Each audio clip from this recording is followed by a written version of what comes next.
Hello everyone, welcome back to my channel. Today మన recipe వచ్చేసరికి కిచిడి అండి. ఇది 8 నెలల నుంచి 12 నెలల పిల్లలకైతే కిచిడి అనేది పెట్టచ్చు. ఎందుకంటే మనం ఫుడ్ అలవాటు చేసుకుంటాం కాబట్టి ఎప్పుడైనా ఒక్కొక్కసారి కిచిడి అయినా పెట్టవచ్చు. దానికి కావాల్సిన పదార్థాలు చూద్దాము. కావాల్సిన పదార్థాలు 2 టేబుల్ స్పూన్లు బియ్యం తీసుకున్నానండి. దానిలో కొంచెం మినుములు, తర్వాత జీలకర్ర, క్యారెట్, టమాటా, బంగాళదుంప, ఉల్లిపాయ తీసుకున్నానండి. ఇవన్నీ నేనైతే చిన్న చిన్న పీసెస్కి అయితే కట్ చేసుకొని ఒక ప్లేట్లో పక్కనైతే పెట్టేసుకున్నాను. తర్వాత నేను స్టవ్ వెలిగించుకొని ఒక టేబుల్ స్పూన్ కన్నా కొంచెం తక్కువే ఆయిల్ అయితే వేసుకున్నానండి. ఎందుకంటే నేను మా పాపకు పెడుతున్నాను కాబట్టి ఆయిల్ అనేది తగ్గించుకున్నాను. ఆ ఆయిల్ హీటెక్కిన తర్వాత కొంచెం దాంట్లో జీలకర్ర యాడ్ చేసుకున్నాను. దాన్ని కొంచెం ఫ్రై చేసుకున్న తర్వాత ఉల్లిపాయ తీసుకొని, ఉల్లిపాయ అయితే నేను సగమే తీసుకున్నానండి. సగం తీసుకుని చిన్న చిన్న ముక్కలుగా కట్ చేసుకొని నేనైతే ఆయిల్లో వేసుకొని ఫ్రై చేసుకున్నాను. తర్వాత దాంట్లో కొంచెం కరివేపాకు అయితే యాడ్ చేసుకున్నానండి. ఇవన్నీ వేగుతున్న సమయంలో టమాటా ముక్కలు కూడా కట్ చేసుకున్నాను కదా ముందుగానే. టమాటా కూడా నేను సగమే తీసుకున్నానండి. టమాటా ముక్కలు కూడా వేసేసుకున్న తర్వాత నేనైతే మొత్తం అయితే కలియబెడుతున్నాను, ఫ్రై చేస్తున్నాను. ఫ్రై చేసుకున్న తర్వాత క్యారెట్ అయితే ఫుల్ అయితే తీసుకున్నానండి. వాటిని కూడా చిన్న చిన్న ముక్కలుగా కట్ చేసుకున్నానంటే, ఎందుకంటే క్యారెట్ ముక్కలు చిన్న చిన్న ఎందుకు కట్ చేసుకున్నానంటే అవి తొందరగా వేగుతాయి కాబట్టి చిన్న చిన్నగా కట్ చేసుకున్నాను.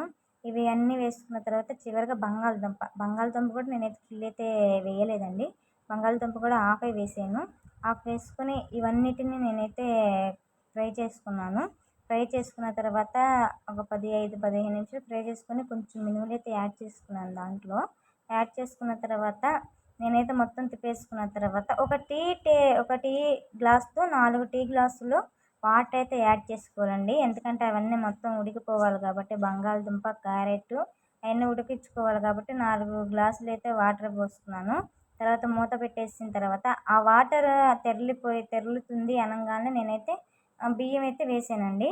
బియ్యం వేసుకున్న తర్వాత అవైతే మొత్తం ఒకసారి కలిపి పెట్టేసుకొని ఇక నేనైతే మూత కొంచెం ఉప్పేసుకున్నానండి. కొంచెం ఉప్పేసుకొని మొత్తం మళ్ళీ పెట్టేసుకొని మూత అయితే పెట్టేసాను. మూత పెట్టించుకొని ఉడికించుకున్నాను. ఒక 20 మినిట్స్ ఆగిన తర్వాత చూస్తే ఇలా కొంచెం ఉడికిందండి. ఉడికిన తర్వాత కొంచెం వాటర్ అయితే ఉన్నాయని చెప్పేసి నేనైతే మళ్ళీ మూత పెట్టేసుకొని ఒక 10-15 నిమిషాలు అయితే మళ్ళీ ఉడికించుకున్నాను. ఉడికించుకున్న తర్వాత వాటర్ అంతా ఇంకిపోయి మనకు కిచిడి అయితే రెడీ అయిపోయింది. చూసారు కదా కిచిడి ఎలా తయారు చేశానో, దానికి కావాల్సిన పదార్థాలు.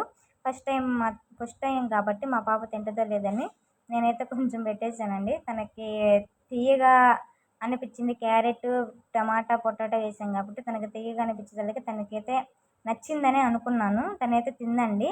చూసారు కదా కిచిడి తయారు చేసే విధానం, కావాల్సిన పదార్థాలు.